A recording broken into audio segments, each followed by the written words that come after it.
जैसा कि आपने देखा सदर फायर ब्रिगेड, मुत्तसिल इम्प्रेस मार्केट, कराची के कदीम फायर ब्रिगेड में, जो कि अपनी एक्चुअल पोजीशन में कराची में कोई भी ऐसा फायर ब्रिगेड अपनी एक्चुअल पोजीशन में नहीं है जो कि सदर फायर ब्रिगेड अपनी एक्चुअल पोजीशन में। और एक सदर फायर ब्रिगेड एक अहम फायर ब्रिगेड है जिसका फायर का जो रेशियो है इस टाइम कराची में सबसे ज़्यादा है और उसके एरिया भी बहुत ज़्यादा है। 1937 में ये कायम हुआ है दौरे बरतानिया के दौर में, और उस दौर से लेके आज तक अपनी एक्चुअल पोजीशन में और वहाँ के जो अमला है अपनी खदमात अंजाम दे रहा है। लिहाजा जैसे कि आपने देखा कि दौरे बरतानिया से लेके आज तक आपने वो गाड़ी भी देखी है जिसको हम 1912 के नाम से मंसूब किया हुआ है। उस दौर के जो फायर ब्रिगेड का जो अमला था वो ब्रिटिश लोग थे हमारे, और बरे सग़ीर के जो मुसलमान लोग उनके अंडर में काम करते थे। लिहाजा उस दौर के हमारे पास उस दौर के जो लोग थे उनकी औलादें भी आज भी ड्यूटी पर मौजूद हैं। लिहाजा एक तवील इसकी तारीख़ है फायर ब्रिगेड की। कराची फायर ब्रिगेड यानी कि बहुत कदीम फायर ब्रिगेड है, और आज के दौर तक जो फायर ऑफिसर्स हैं, चीफ जो कि head of the department fire brigade को देखते हैं, वो देखें आपके सामने ये सबसे पहली पिक्चर के अंदर M.A. खान यानी कि खान साहब के नाम से मंसूब थे।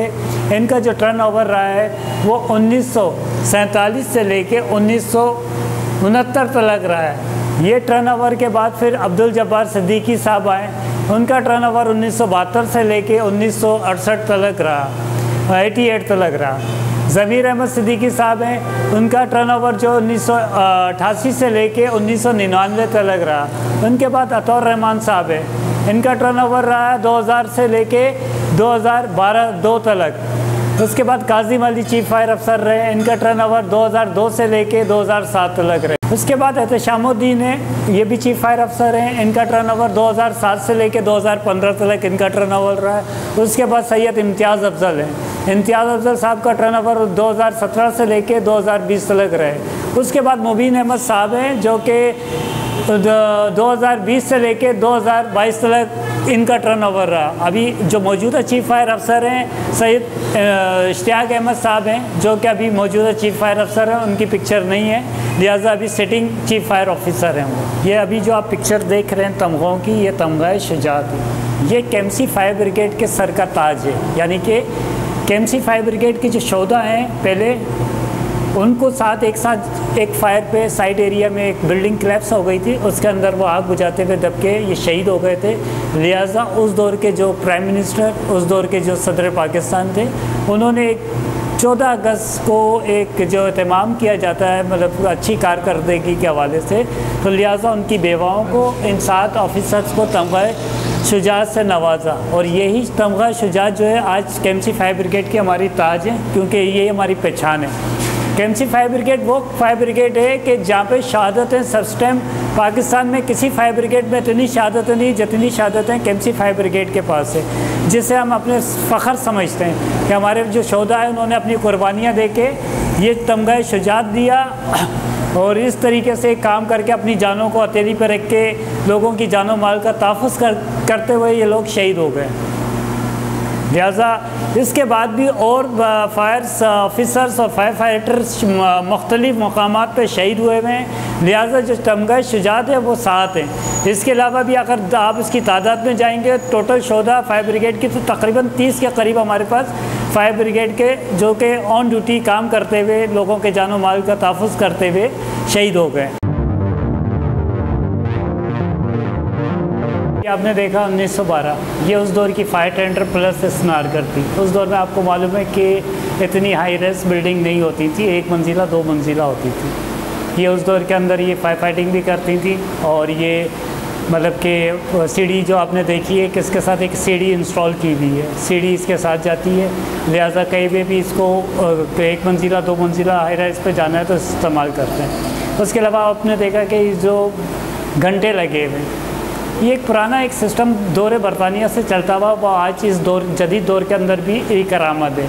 इसकी वजह ये है कि आप देखते हैं कि इलेक्ट्रिक बेल होती है हमारे पास, अगर कोई फायर कॉल यानी कि कोई भी आग की इत्तला आती है तो हम इलेक्ट्रिक बेल का यूज़ करते हैं और घंटी मारते हैं। घंटी पे हमारा तमाम अमला जो घरों पे है या रेस्ट कर रहा है वो फ़ौरन भाग के ग्राउंड में आ जाता है, गाड़ी में सवार होके आग की तरफ रवा दवा होता है। इन केस इमरजेंसी अगर कोई लाइट का फेलियर है, बिजली नहीं है या तो लोड शेडिंग है, उस सूरत में भी हमें इसका इस्तेमाल करना है। तो लिहाजा ये घंटे जो मैनुअल तरीके से घंटे बजाए जाते हैं, लिहाजा इस घंटे की आवाज़ पे भी वही हमारी परफॉर्मेंस होती है जो कि एक इलेक्ट्रिक बेल पे होती है। और मैं आपको एक चीज़ बताता चलूँ कि जब ये घंटे उस दौर में बजते थे तो ये समझें कि सदर फायर ब्रिगेड में मालूम हो जाता था कि यह जहाँ पे हम खड़े हैं रणछोड़ लाइन या सदर में कहीं आग लगती थी, घंटों की आवाज़ वहाँ तक लग जाती थी। उस दौर के अंदर इतनी जो पॉपुलेशन कराची की नहीं होती थी, इतनी आबादी नहीं थी, लिहाजा उस दौर में अगर कोई सदर फायर ब्रिगेड में आग लगती थी तो ये समझे कि गार्डन के एरिया में उसकी आवाज़ जाती थी। और जो वहाँ पे हमारा नियरेस्ट फायर ब्रिगेड है, सेंट्रल फायर स्टेशन,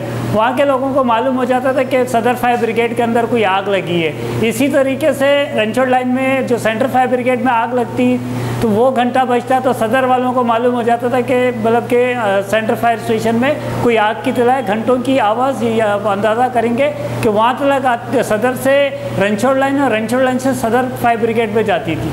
सदर फायर स्टेशन की जो लोकेशन है स्टेशन की, वो आप अंदाज़ा कर सकते हैं कि उसके मुत्तसिल इम्प्रेस मार्केट है। उस दौर के अंदर इम्प्रेस मार्केट उस दौर की वीआईपी मार्केट और ये उस दौर का वीआईपी एरिया होता था। तो उस दौर में जब दौर बरतानिया थे, मतलब ये हुकूमत इनकी थी, तो उस दौर के अंदर ये एक समझे कि कराची का दारुल खिलाफा टाइप की एक जगह थी सदर फायर ब्रिगेड में, यानी कि वीआईपी एरिया था। इस एरिया के अंदर ये बनाया गया। अब आप अंदाज़ा करें कि सदर फायर ब्रिगेड के साथ आप गली में जाएंगे तो कचरा कुंडी वहाँ पे बनी हुई है। इतनी गंदगी इस एरिया के अंदर है कि मतलब अभी कभी भी मतलब कि वहाँ पे कोई फॉरेनर्स गुज़रते हैं तो वो जब गुज़रते हैं, जब इसकी तारीख देखते हैं तो वो रुक के अंदर आके पूरी डिटेल लेते हैं, क्योंकि वो खुश होते हैं कि ब्रिटिश अगर कोई भी फॉरेनर्स होगा सदर फायर ब्रिगेड के बाहर से गुज़र रहा होगा तो वो अंदर आके पूरी डिटेल लेते हैं, बड़ी खुशी का इज़हार करते हैं वो।